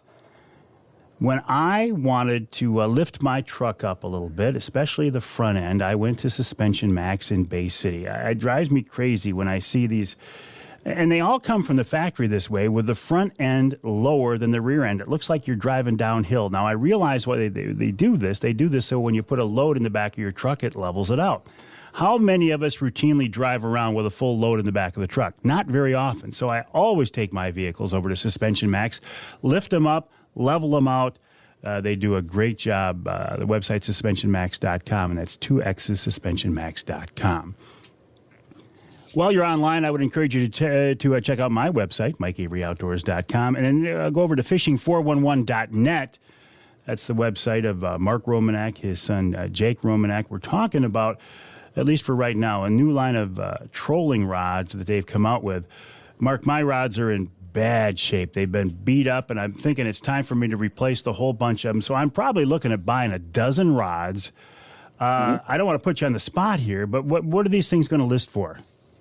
They should be right around $70 a piece. The Dixie rod's a little bit more expensive because it's a larger rod, but they're going to be very affordable.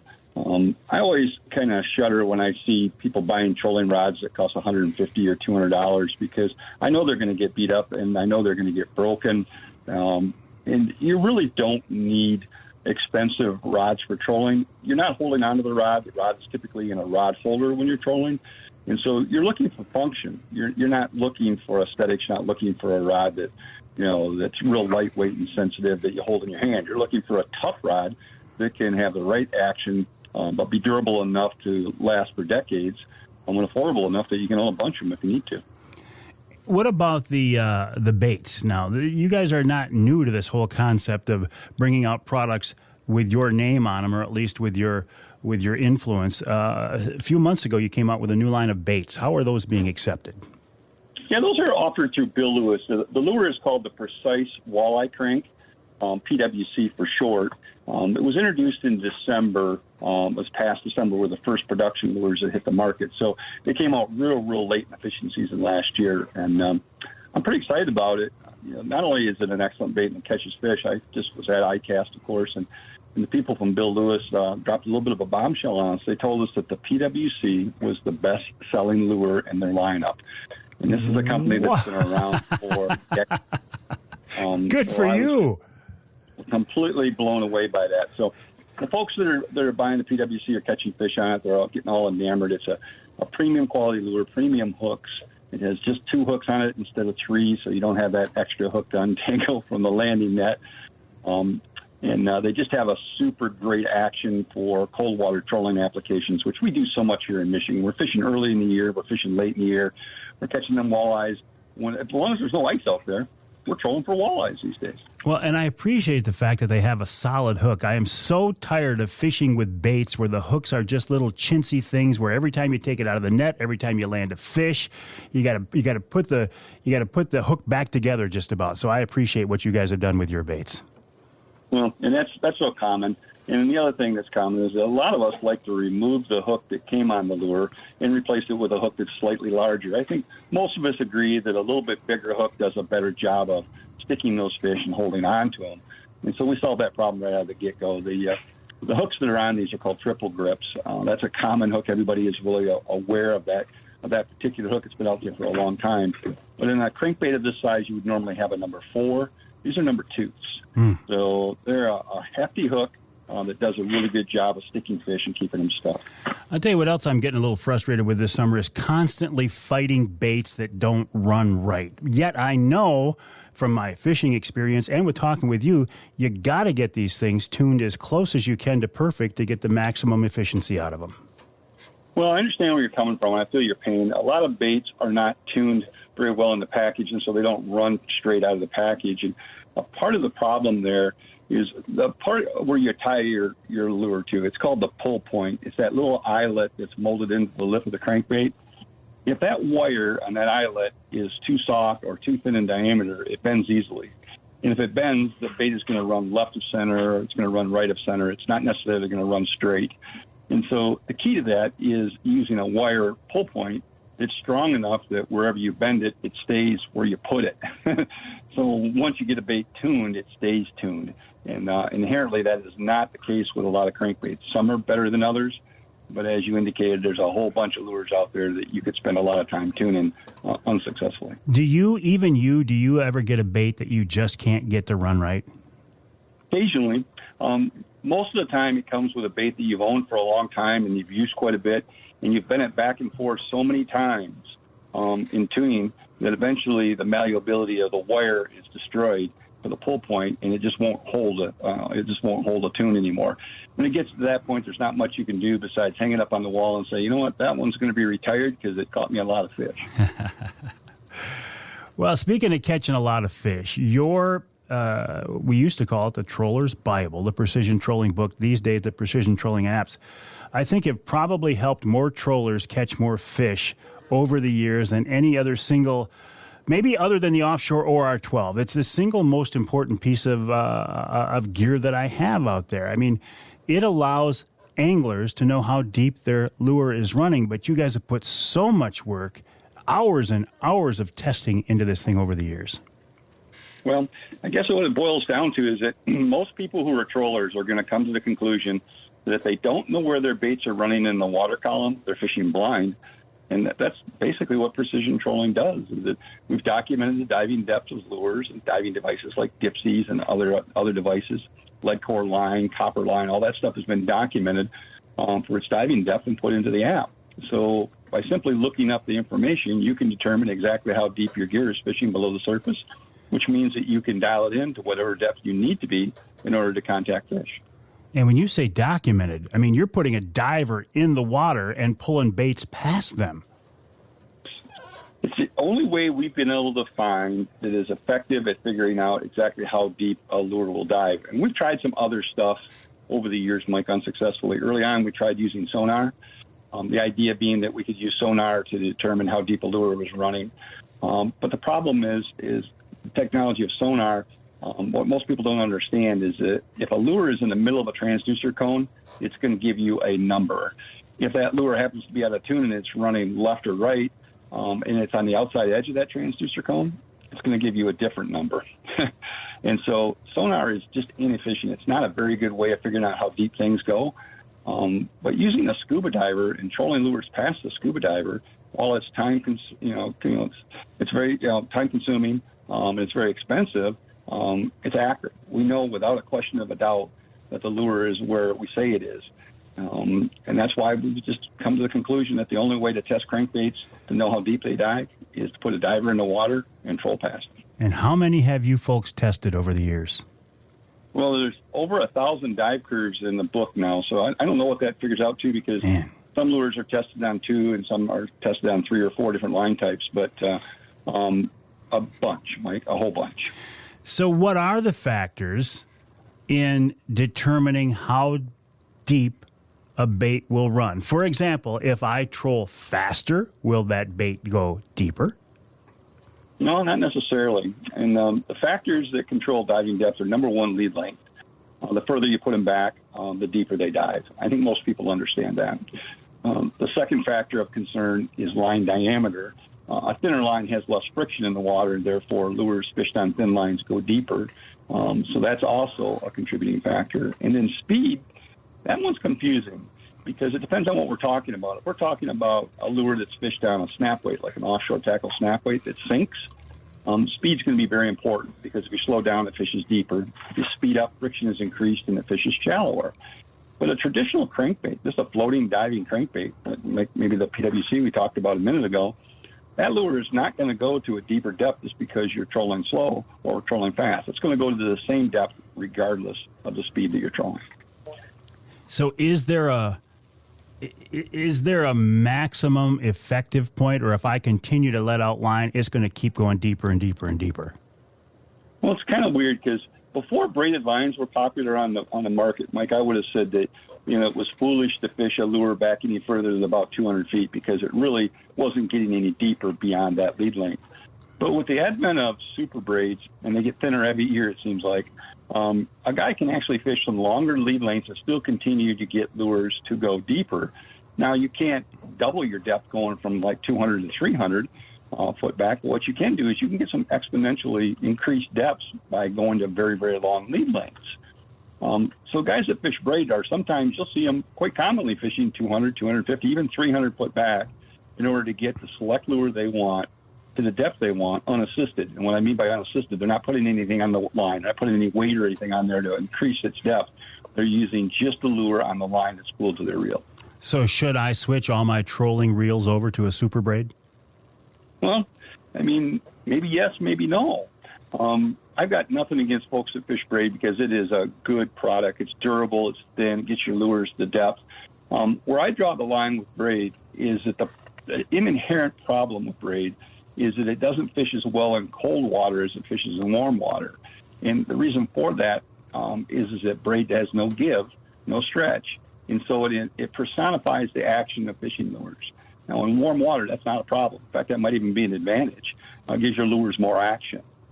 But in cold water, when fish become lethargic, that is a problem. You don't want your crankbaits having too much life and wiggle when you're fishing in 35 to 40 degree water. You want your lures to be settled in their action. And so I think monofilament is still a better choice there. So you'll see a lot of guys running braid in the summer and then switch to mono in the fall and early spring when the water's cold. Mark, I'd like to offer you the coveted third segment if you can stick around for a few more minutes. Absolutely, Mike. It'd be my pleasure. I appreciate that. We're talking with Mark Romanack of Fishing 411, the website fishing411.net, fishing411.net. I could honestly fill an entire hour talking with Mark with questions that I have about trolling, the things he's learned over the years, and the way that they get the word out these days. It's not just the TV show. It's not just written articles, but it's a lot of online stuff. It's a lot of videos. Mark works very closely with like offshore tackle. He's helped develop a lot of products, and he is really an innovator in the industry. So we'll take a break. When we come back, the coveted third with Mark Romanack of Fishing 411, fishing411.net.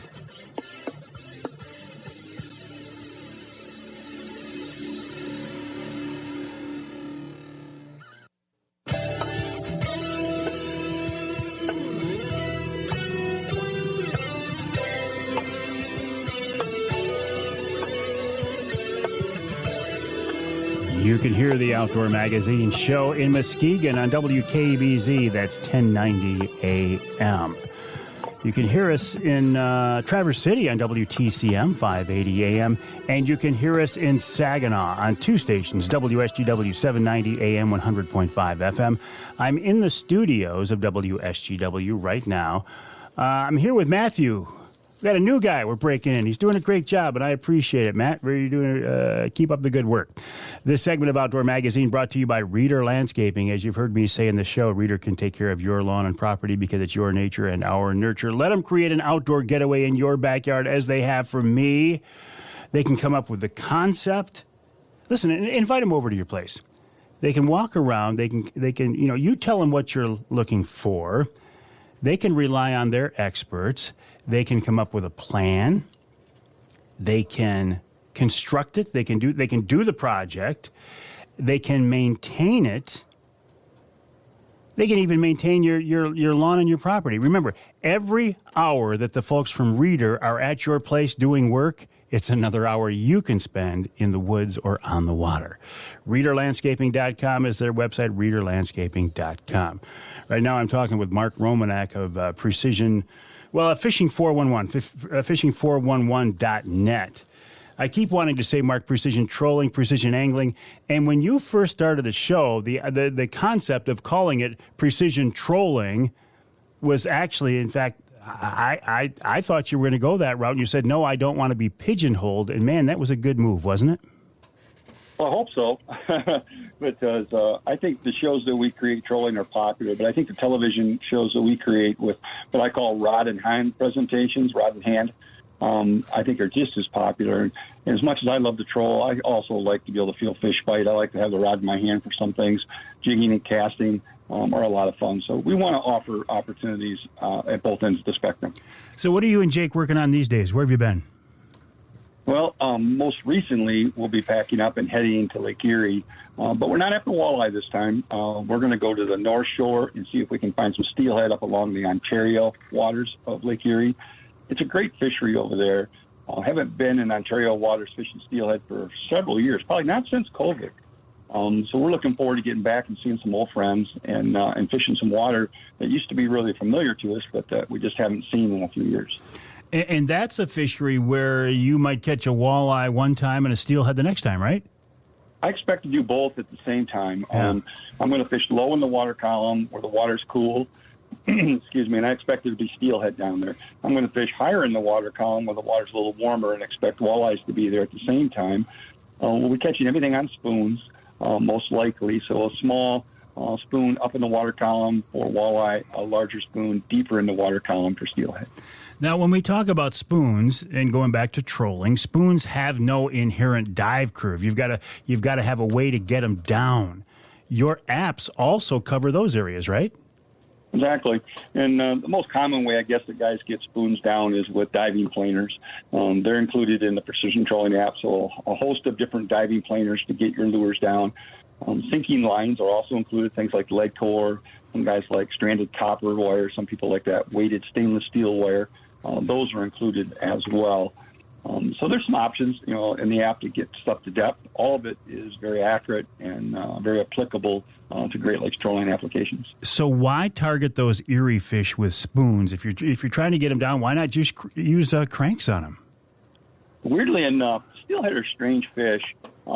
Jake and I were just talking about this recently as we were packing our boat and getting ready for this trip.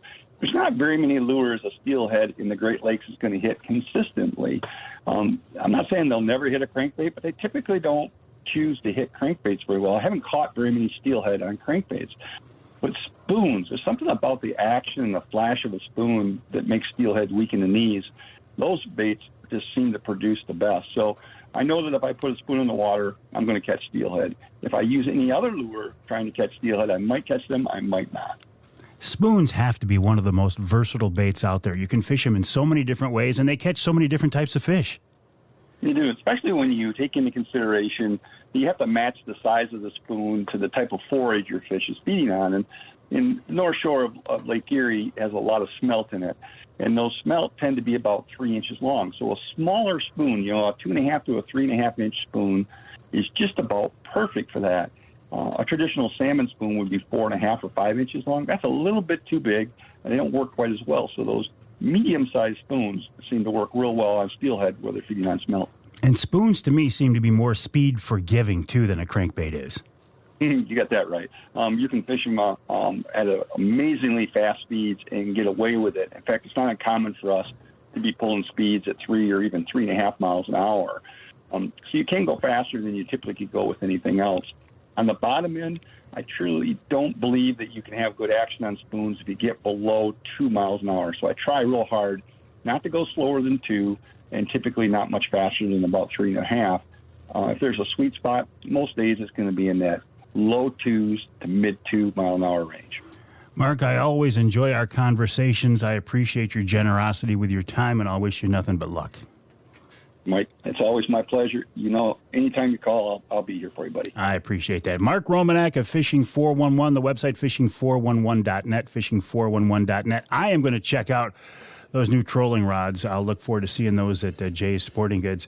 I did buy some of their crankbaits as well. To be honest, I haven't used them yet, but they're good-looking baits. I like the hooks on them, and there will come a time to use those.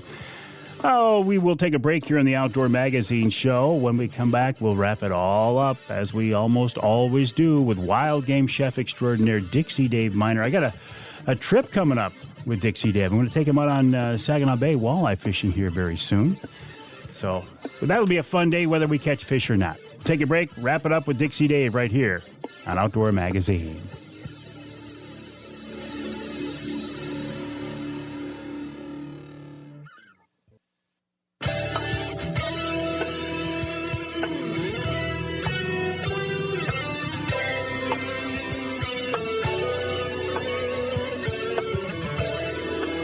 Thank you so much for joining me on this edition of the Outdoor Magazine show. My name is Mike Avery. I do appreciate you being along with me. My website, MikeAveryOutdoors.com. Email address, mike@MikeAveryOutdoors.com. Don't hesitate to reach out. Let me know what's on your mind. If you have been with us at all before, you know I like to wrap up each week's show with wild game chef extraordinaire Dixie Dave Minar. This week is no exception, and I understand Dave has a very interesting elk... No, that's not elk. It's a fish recipe, isn't it, Dave? Yeah. We did that on the TV show. We did that recipe, the last show, when you were on, the Sportsman's Channel? I don't know. There were so many different things. There were so many twists and turns of that TV show along the way. I just look at that in the rearview mirror and say, thank you, God, for making it happen, and thank you, God, for making it gone. Hey, what do you got for us, David? I got a blueberry walleye recipe. We did for the TV show way back. Beautiful. Because blueberries right now, too. My wife, Denise, just came home with a whole bunch of blueberries the other day, so this is perfect. Oh, man, our blueberries on our driveway are just loaded and loaded, so we'll be picking them pretty soon. So, anyways, you need about 8 to 10 ounces of boneless, skinless walleye fillet per person, a couple of beaten up eggs, 1 large shallot, or if you don't find any in the store, you don't have to do it. A couple 2 to 3 ounces of blueberry schnapps. I like to use these pearl onions instead of the fresh diced onion. They're little teeny onions, and they look really cool in a dish, and you drain them off. You need about 1 jar of chicken gravy, or if you wanted to, you could use 1.5 cups to 2 cups of thickened fish stock, a couple ounces of heavy cream. You could use a little teeny bit of diced garlic, not even maybe 1 clove, or garlic butter, or just fresh butter and garlic. Couple tablespoons of chopped parsley, about 3/4 of a pint of either wild or domestic blueberries, 1/2 cup of pecans, a dash of white pepper, squeeze of lime, flour, and olive oil. So what you're going to do is you're going to skin the fish. You want boneless, skinless, and you're going to dredge the fish in flour, then in the beaten up eggs in a nice hot saute pan with a little bit of olive oil. You're going to brown the fish on both sides. You're going to start with the skin side up, so when you turn it, the rib side will be facing the diner. So after you probably only got a big enough frying pan to do 1 or 2 fillets at a time. So after you get them browned, you want to put them in an oven-proof baking dish, kind of separate them a little bit. Wipe the pan out with a paper towel and add the shallots and saute that for, just a minute or so. You just want to start to break the flavor loose. Remove the pan from the stove, and then flambe with the schnapps.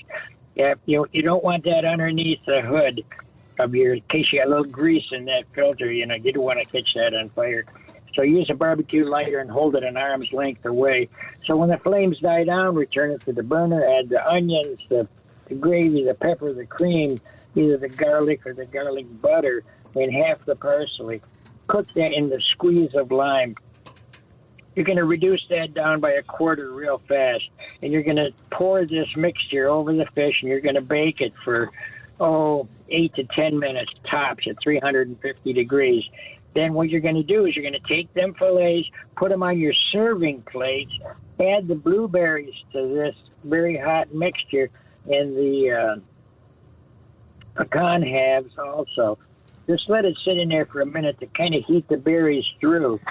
And then you want to arrange that all around the fish, and you can top with a little bit of parsley. And, boy, I tell you what, steamed broccoli or steamed vegetables and small boiled potatoes would just go killer with this. We sold this at the restaurant for probably 30 years. And the color, you've always said, look, people eat with their eyes first. The color of those blueberries in this dish really gets your attention.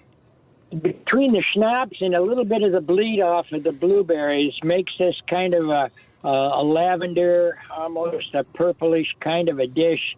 And, man, the eye appeal of this is just out of sight. When we set it in front of in the dining room, they would just go, oh, my word, that looks so good. Let me ask you a stupid question, David. Could you, or have you ever, unintentionally, I guess probably, come up with a dish that looked great and you thought, man, this thing is going to be a hit, but it just didn't taste the way you wanted it to?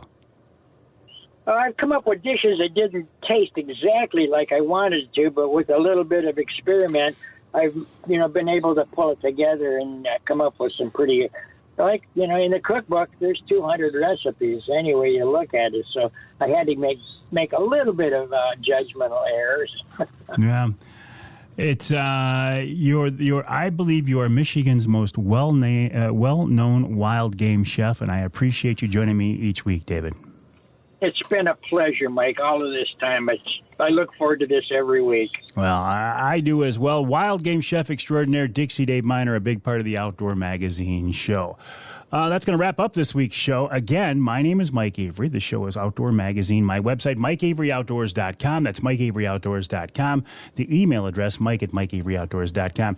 I am also quite active on several forms of social media.